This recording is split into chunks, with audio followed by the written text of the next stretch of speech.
नमस्कार। पता नहीं हम में से कितने को अपने बचपन के दिन याद रहते होंगे।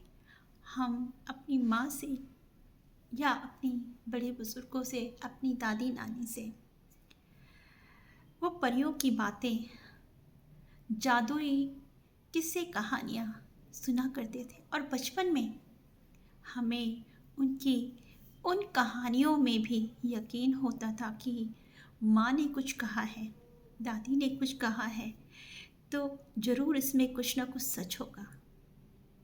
अब आप बताओ, होगा या नहीं होगा? हुँ? हमें यकीन था कि इसमें कुछ ना कुछ सच होगा। भले ही हमारी दादी या नानी या माँ किसी तरह की भी कहानियाँ सुनाती होंगी, तब उनको या हमको लगता था कि हमारा कुछ मनोरंजन हो जाता है। पर हमारी माँ भी मैं नहीं कहती कि हमारी माँ जो हमें सिखा रही है, हमें कहानी के रूप में बता रही है, तो वो भी कम पढ़ी लिखी नहीं है। तो जो वो बता रही है, कहानी के रूप में देके, पता है, आपको ज़िंदगी सिखा रही है। हम सोचते हैं कि माँ कहानी बता रही है, माँ किस्से सुना रही है, पर माँ ज़िंदगी बता रही है।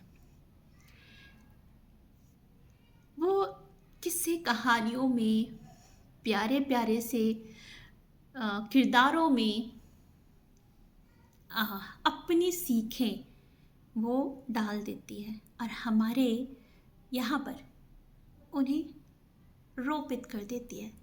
हम समझते हैं कहानी है, पर कहानी के रूप में वास्तव में हमें उसने जीवन जीना बताया है। समझ पा रहे हैं इसको? अब मैं अपने ही बचपन से एक कहानी ले लेती थी।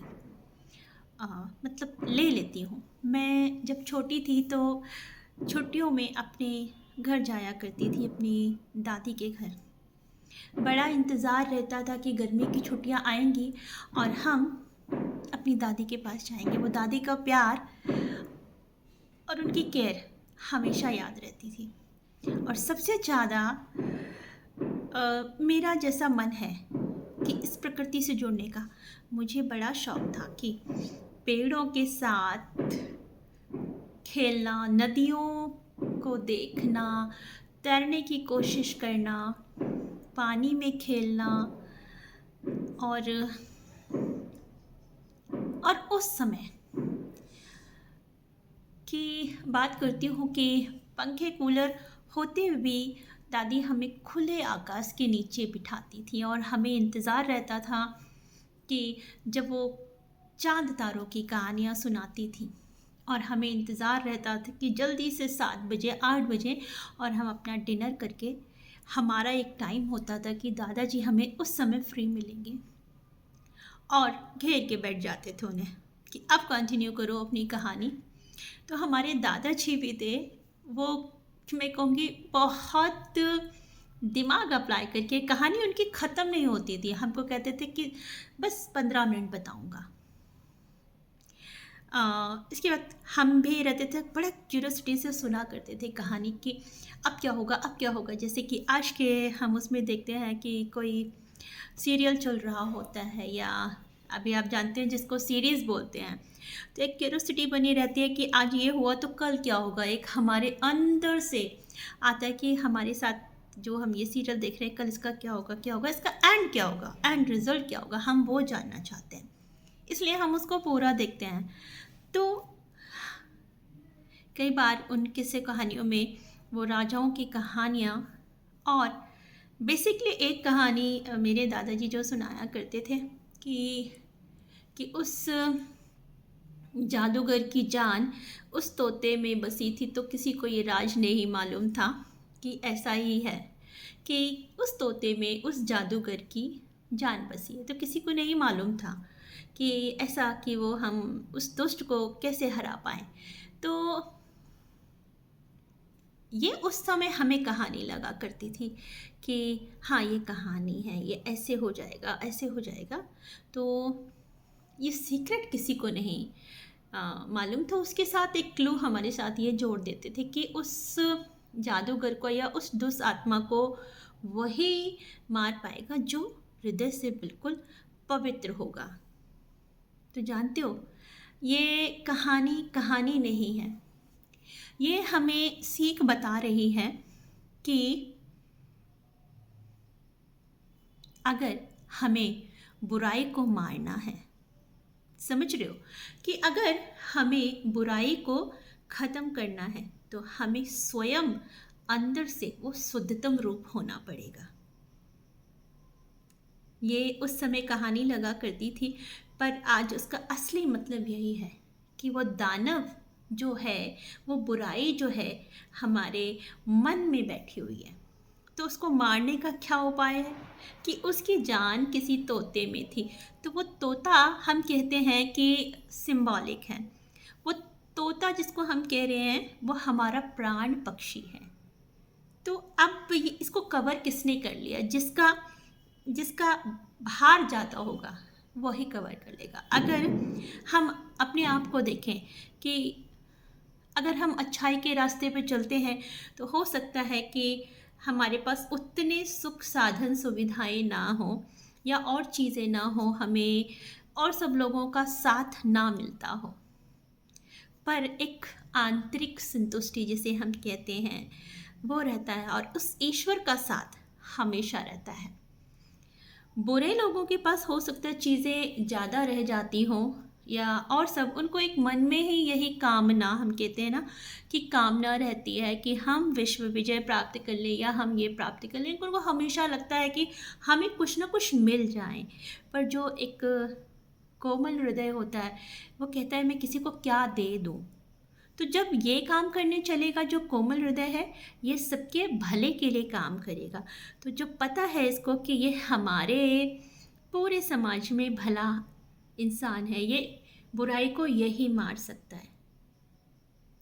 अब हम इसको कैसे जोड़ के देखें कि हम देखते हैं कि हम राम जी को मर्यादा पुरुषोत्तम कहते हैं। वो शुरू से बचपन से ही शायद ऐसे थे, उनको आपने देखा होगा। उनके अगर हम चरित्र को देखें तो उनका चरित्र, जब ऋषि मुनि तपस्या करते थे और उनके उस यज्ञ में कोई दानव या दुष्ट विघ्न डालते थे, तो राम जी उनके यज्ञ को, तप को बचाने के लिए जो चरित्र है राम जी का, वो चरित्र जो है जिसे हम शुभ कहते हैं, वो अच्छा चरित्र उनको उनके ऋषि मुनियों के यज्ञ में विघ्न ना पड़े, तो वो वहाँ पर उनको मारने के लिए आया करते। तो ये क्या दिखा रहा है? ये कहीं बाहर नहीं है, ये हमने प्रतीकात्मक रूप से बता दिया है कि ऋषि मुनि सबकी भलाई के लिए, जग कल्याण के लिए कुछ अच्छा कर रहे हैं, देना जानते हैं। उसी में से ये हमारे श्री राम जी हैं जो बाल्यकाल में ही धनुर्विद्या में निपुण थे। तो अपने धनुर्विद्या से या बाणों की कला से उन दुष्टों पर प्रहार करके उनका अंत कर दिया करते थे, ताकि जो उनकी तपस्या है ऋषि मुनियों की वो चलती रहे। तो अब हम इसको कहानी से वापस जोड़ते हैं कि हमने कहा कि तोते में जान बसती है। तो अगर ये कहीं पर ऐसा है या कोई दुष्ट आत्मा है, उसने ऐसा कर रखा है, ये प्रतीकात्मक रूप से था, लेकिन कोई ऐसा ही है जो उस दुष्ट को मार सकता है, जिसका हृदय बहुत ही कोमल है, निर्मल है, बस वही। तो ऐसा कोई होगा तो वो लोग उसको प्रेरित करते हैं कि हमारे संपूर्ण समाज में या संपूर्ण संप्रदाय में या संपूर्ण जो हमारा, चाहे कुछ भी कह लीजिए, एक जो ग्रुप ऑफ पीपल है उसमें कोई अगर एक है तो वही जाके उसको मार सकता है। तो ये अब हम इस चीज़ को कैसे समझे, ये हमें हमारे दादी दादा प्रतीकात्मक रूप से बता देते कि एक जादूगर था और उसका ऐसा ऐसा था। तो अब कहाँ है ये?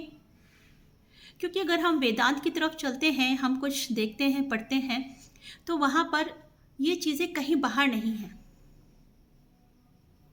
तो ये सारी कहाँ से आती हैं? तो हम कहते हैं कि प्रत्येक सारी चीज़ें हमारी मन की कल्पनाओं का व्यापार है। तो हम मन में जैसा सोचते हैं वैसा ही सामने सामने हमारे प्रतीत हो जाता है, वैसे ही सामने सामने हमें दिखाई पड़ता है। और दिखाई देने का मतलब, जब हम बाहर कोई चीज़ देख रहे हैं तो वो आइडिया कहाँ से आया? वो जो है हमारे मन ने ऐसा सोचा और यहाँ पर हमारे वो चीज़ आई और उसको हमने क्रियान्वित कर दिया कि ये है। और ये दोनों तरह से चल सकता है, अच्छा भी और बुरा भी। पर संभवतया होता ये है कि अपने आप को साबित करने के लिए, अपने आप को ऊंचा बनाने के लिए हो सकता है हम किसी को डिमोरलाइज कर देते हो। क्योंकि मैं तो यही कहती हूँ कि प्रेम शुभता सिखाता है। और जैसे हम राम जी के चरित्र की बात कर रहे हैं, तो उन्हें अपनी प्रजा से संपूर्ण प्रेम था, अपनी प्रजा की भलाई के लिए उन्होंने ऐसा किया। पर जिनके मन में ऐसा शुभता का विचार नहीं आता, तो उनको मैं कहती हूँ प्रेम करना नहीं कह सकती हूँ कि वो प्रेम कर सकते हैं। उनका प्रेम भी वैसा ही होगा कि अपने लाभ के लिए वो ऐसा कर पाएंगे। तो जैसे कि हमें वेदांत सिखाता है कि ये अच्छाई या बुराई, कि अच्छाई तो है, बुराई हम अपने आप ढूंढ लेते हैं। क्यों? क्योंकि जब हमारा उसमें लाभ शामिल हो जाता है तो हमें कोई चीज़ तब अच्छी लगती है जब वो हमें लाभ दे रही है। अब हमें बुरी कब लगती है? जब वो हमें लाभ नहीं दे रही है। अब इसको कैसे समझें थोड़ा सा और, कि अगर हम कहते हैं कोई जादूगर है या दुष्ट है, तो वो चाहता है कि सारे लोग मेरे अनुसार चलें। अब सत्य तो किसी के अनुसार नहीं चलता है, वो सत्य की तरफ चलता है। वो वही करता है जिसमें संपूर्ण लोगों की भलाई हो, संपूर्ण जगत का कल्याण हो, वो उस तरफ चलेगा।